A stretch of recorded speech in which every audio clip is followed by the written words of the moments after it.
Alright, hey everyone out there in Banjo Land, Mike Heading here. Today I've got another little mini banjo lesson for you. This time we're going to be talking about Bluesy Backup in the key of D.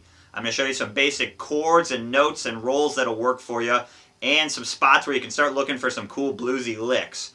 Alright, and if you like what you hear, you can subscribe at the end and you'll get a free tab sent to you. Alright, here we go. Alright, so let's get started. So the first thing we need to do for playing in this kind of bluesy banjo style is modify our basic chords just a little bit.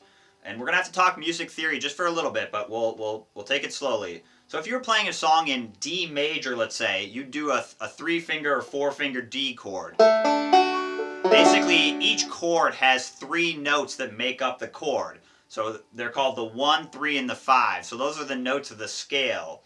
And you don't have to remember that, but basically each of those notes plays a part in forming the chord.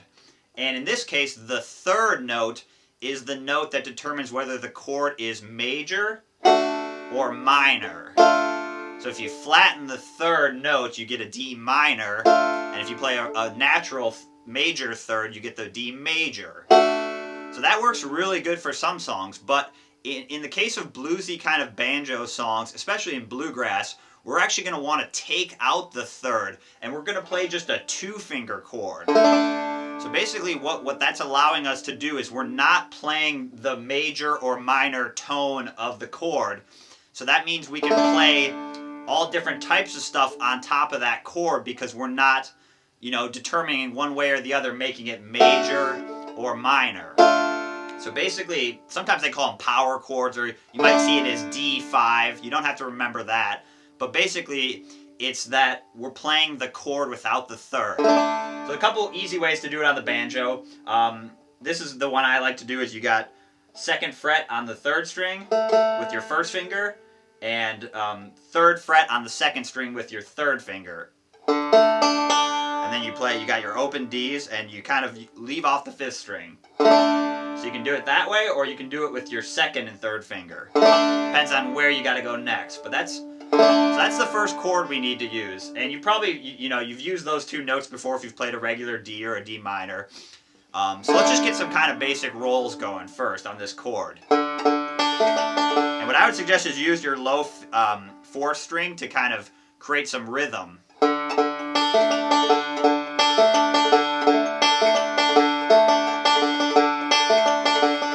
That's one I use a lot. So you hit the 4th string twice, and then you do kind of you hit the 1st string, and then you go forward on strings 3, 2, 1, T-I-M. So it's 1, 2, 3, and 4, and.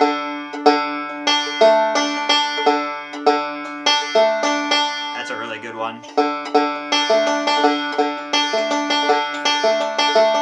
Or you can modify, I like hitting that open 4th string for beat 1, so it's 1, 2, 3, and 4.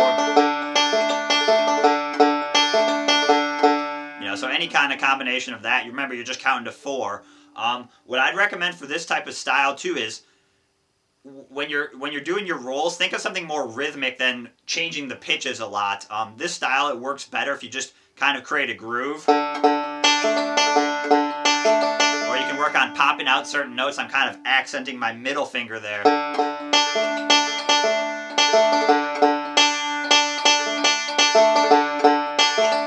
Just experiment.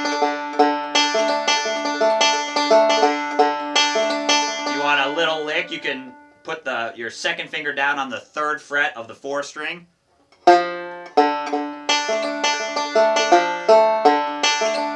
So in this case, we're actually using that 3rd note in the lead, or in kind of a lick. But remember, we're not playing that 3rd note in the chord. So I can play that minor.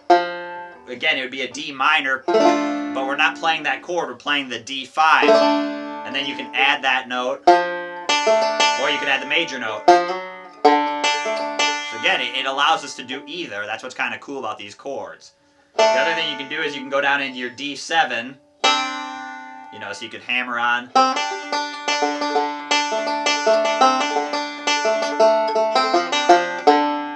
So I like to end with the low 4th string, or the open 1st string, so that can give you some practice for ending your licks.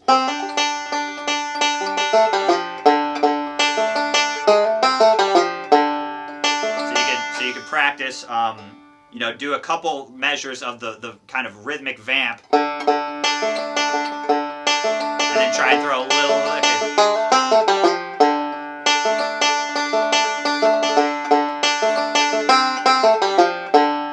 Again, I'm not really thinking necessarily about what lick I'm doing. I'm trying to keep the timing and the groove going. But so here are some simple notes you can use to spice that up a little bit for some licks. So we can use the open 4 string. We can use the 3rd fret on the 4 string. We can use the open 3rd string. We can use the 1st fret on the 3rd string. So that's kind of what they call the blue note. It's the flatted 5th note. And then we've got the 2nd fret on the 3rd string. And then the 1st fret on the 2nd string. And then either open 1st string or 3rd fret 2nd string. So kind of a basic kind of pentatonic or blues scale. And you could add the 2nd fret on the 4th string too if you want, but I would stay away from that one to start. So let's try those notes one more time.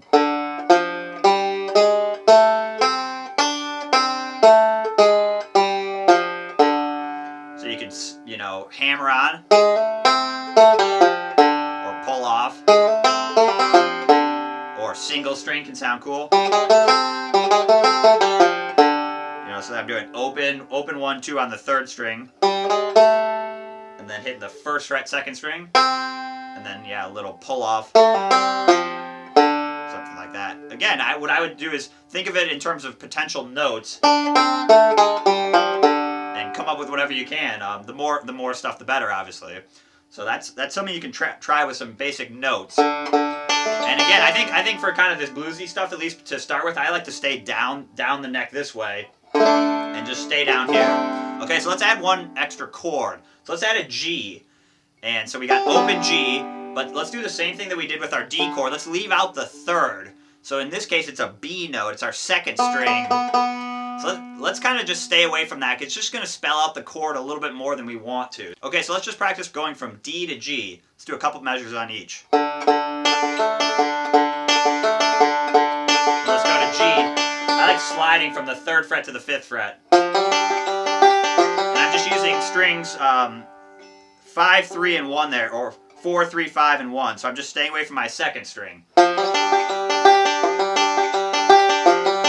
go back to D.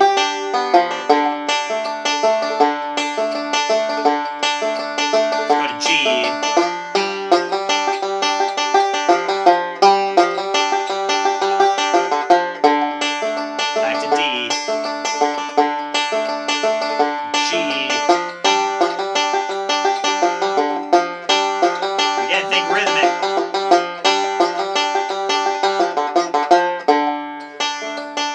Practice just going back from G to D.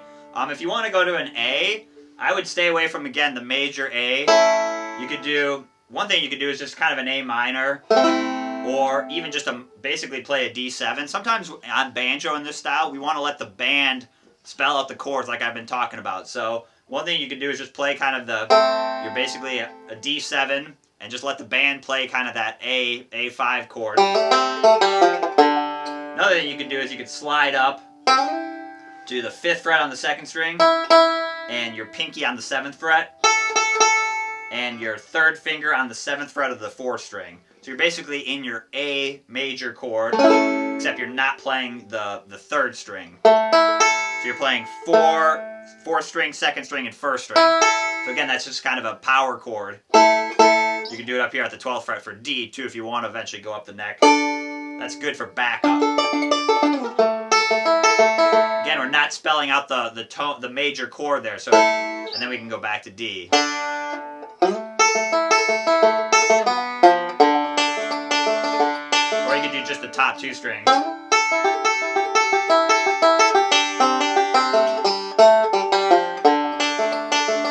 You know, trust your ear, but sometimes, again, in this style, you have to let the band spell out the chords a little bit more than you would in other types of songs. Okay? So one last little thing we can do is we can D in this kind of blues style is very closely related to the F chord. So a lot of the notes are very similar. So one thing we can do is we can slide up to kind of our F chord at the 5th fret on the 3rd string, 6th fret on the 2nd string, and 7th fret on the 1st string. And your 3rd finger can go up to the 7th fret on the 3rd string. You basically got this kind of F and D minor lead position. And I wouldn't use this for backup, but it works good for lead stuff. So you can slide up there.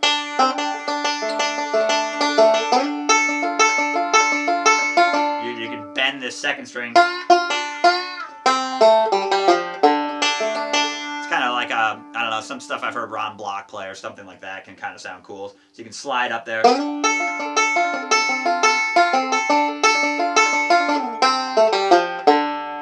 That's something you can practice. Again, I would think of it as positions rather than licks. One other little thing you can do is you can take off your pinky up there and add your 1st finger on the 5th fret. You're basically kind of finding those same blues notes. You can actually play the 6th fret on the 1st string too. That's that blues scale. So you can single string up there. Or, again, anything. Last thing I'd say is use those open 1st and 4th strings to help you travel. So if you're hitting those notes, you know, you can use that low 4th string to get you around. Let that note ring out. Or again, the 1st string, same thing. So use those notes to help get you around the neck. Okay, so practice through some basic progressions, D, G, A, or you know, you can do a basic 12-bar blues or something like that. This stuff works really good for some songs, really not as well good for other songs. So use this stuff sparingly and don't go overboard with it because, you know, on a happy song like you know, you don't want to throw in a bunch of crazy blues licks or anything. But on some stuff, it'll work perfectly. All right, hope that helps you out a little bit. All right, good luck.